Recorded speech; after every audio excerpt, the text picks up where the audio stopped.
YouTube, Dawson Rider here. Welcome to my review for Avataro Sentai DonBrothers episode 8. And this was another really good episode. I think it was a much better episode than last week. As I said, last week's I didn't hate, but it was probably the weakest so far, and I think they really rebounded with a strong episode that is leading us into some big stuff and was very character-driven. It primarily focused on Kiji Brother and Inui Brother, the fact that their wife-girlfriend is done the same person, and they're totally going to be a throuple by the end of the series, and I'm here for it. They're definitely the same person, and that was something that a lot of people theorized. I mean, I wasn't sure. I feel like the snes happened so quick in the warehouse episode. I'm like, wait, was that the same person? But I wasn't sure. But I'm pretty sure it's the same person. And that's what the core of the episode is focusing on.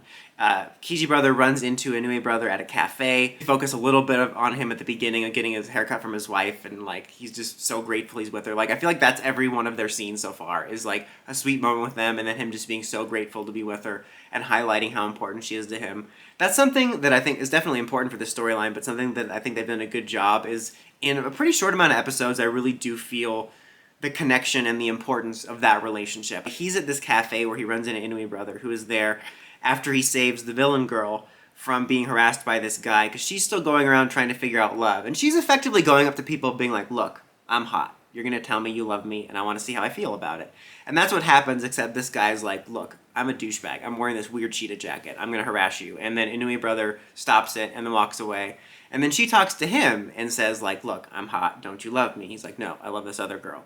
And I think that was actually pretty interesting because so far, all of her interactions have been over these guys be like, yeah, you're hot. I totally love you. And he's like, no, I love somebody else. I thought she was going to be more interested in that, but I'm hoping that actually comes up again later in their quest for humanity and all that stuff, because there was kind of an interesting connection forged between Red and another one of the villains. And I'm not saying that the girl and Inui Brother are going to have a special connection, but I think it would be interesting for her in these experiments to find somebody that expressed love but for somebody else when she approached him. I don't know. Maybe I'm reading too much into it. I just thought that was interesting in the context of that story. Bottom line is, when they're at that cafe, they run into each other and they're like, let's go get us a sarsaparilla. I don't know why accents just suddenly happen to me sometimes. So, then they're having this nice bonding scene talking about their wife and girlfriend, and it's effectively there are all these similar things about them, like, oh, hey, does she have fingers? Yeah, mine too! And then they show, like, scenes going through their relationship, like walking together and being proposed, and it's like poetry, it rhymes. They both parallel. His brother invites him back to his house to meet his wife and to have dinner or whatever. And of course, like, he misses seeing the picture, and later when she runs by him, he misses it too. So they're clearly hinting at that. But she's not there, because she done got kidnapped by the Monster of the Week, who's this creeper artist guy who earlier in the cafe was drawing Zenkaiser.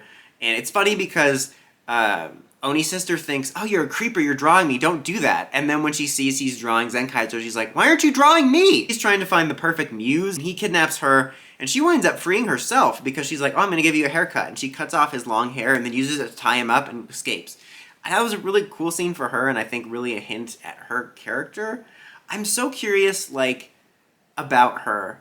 I mean, in general, because I think this is a story, it's feeling like some Jetman stuff in the making. In regards to her, like, after Black went on the run or got arrested, did she change her name and then fall in love with Kiji Brother as like the safe guy? Or does she not remember it and something happened to her and she lost her memory? Like, that scene and a couple other scenes certainly hint she has maybe a little bit more of an edge to her, but I don't know. I think that's very interesting. I'm going to snap over to the other stuff that was going on for a second, and like I said, Red has a little mini storyline with one of the other villains, and his car is getting stolen by these guys who are threatening him with their unnecessary scarves. And the villain guy stops them from stealing his car because he's a pacifist, except when he's morphed. And they wind up saving these people from a fire, and they have this interesting moment where, I really think these are interesting villains, because they're not full-on evil, they just have a very different perspective on things. And the villain guys, basically, I don't know if you can tell, I haven't learned their names yet, and there's a 95% chance I will not learn their names by the end of the series. Villain guy is like, yeah, humanity deserves to be saved so long as they're not corrupt or greedy. And it seems like Momotaro is very interested in that, and there's just kind of this like vibe between the two. And I like that it wasn't most Sentai protagonists would launch into this like corny spiel. He was kind of more taking it in because Momotaro also has interesting reads on humans. And as a lot of people have pointed out with a theory that's probably true, Momotaro probably comes from the same species as the villains. And I think that could set up a possibly interesting dynamic if he's observing them. And I think it would be interesting if down the road he actually thought their point of view was right. During that scene, I was thinking that would be an interesting angle, but they probably wouldn't do it because it's Sentai. But then considering the stuff they do with Kiji Brother at the end, that might not be out of the realm of possibility.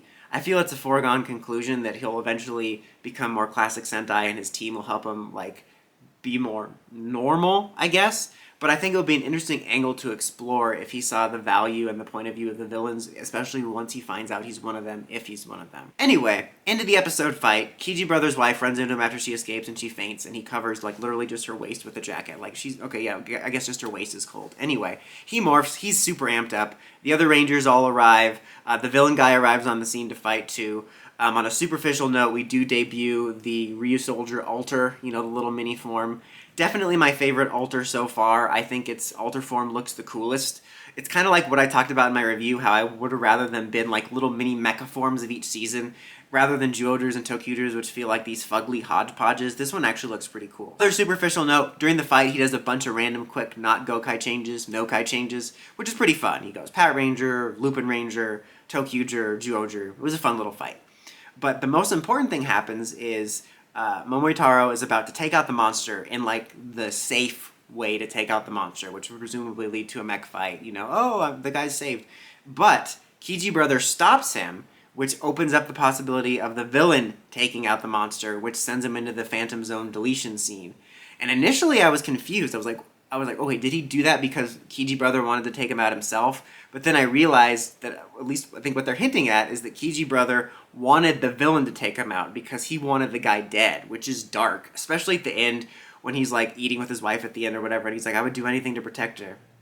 And he gives, like, an evil smile. It wasn't that evil, but it was definitely a dark moment. I don't know if they're necessarily going for a villain arc, but they're showing a little bit of his dark side, which is not something I expected for his character from what we set up. But it was an interesting turn and a very dark notion, especially for, like, a Sentai Ranger to know, like, okay, if we blow him up, he's going to get to go about his business, but he kidnapped my wife, so I want him deleted permanently. It was a pretty interesting moment, and I really like what they're building to with that, and I really like what they're building to with the whole little triangle there. I think that's really interesting. And of course, the Kara Major gear, which was based on the monster, goes to Zenkaiser. I mentioned last week how I was hoping we could finally further that plot. This week we did do the same thing we always do. However, next week looks like it's going to be freaking amazing. It looks like we're going to finally have some more Zenkaiser action, have him actually enter the field, maybe learn more about him. We're also getting the debut of our first Robotaro form. I'm pretty stoked for next week. But as of now, this was a very strong episode. I'm going to give it a 4 out of 5. I almost gave it a 3 as I felt it was very solid, but maybe not amazing. But I think the last act really pushed it over for me because what the concept they went through with Kiji Brother was so unexpected and furthered things in a really deep way. But what did you guys think of the episode? What did you think of the twist with Kiji Brother? Let me know in the comments as always. Until next time, like, comment, subscribe, and climb the steps and ring that bell. See notifications for my videos. Dawson Ryder, signing out.